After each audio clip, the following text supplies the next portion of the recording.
Почитувана јавност, почитувани представници на медиумите, ми представува особена чест што денеска заедно со председателот на ВМРО ДПМН и идниот премиер на Република Македонија, професор доктор Христијан Мицковски, сме во посета на реализирани проекти во општина Зелениково. Вкупна вредност на проектите што се реализирани во изминатиот период изнесува 48 милиони денари, финансиски средства обезбедени од надворешни фондови и обезбедени од буџетот на општина Зелениково.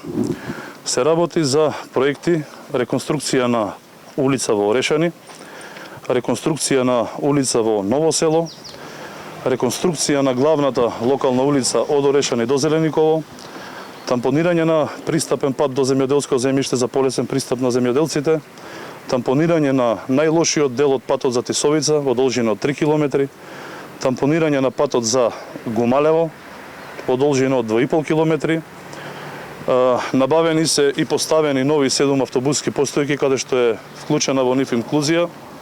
Имаат соларен панел со соларно осветлување. Набавено е противпожарно возило за потребите на општина Зелениково. Реконструирано е игралиштето, стадионот Јурија, каде што е набавена исто и тракторска коселица за одржување и полесно одржување на истиот терен. Во иднина планираме да сработиме уште многу други проекти, каде што се надевам дека развојот на општина Зелениково ќе биде во едно поголемо ниво. Благодарам.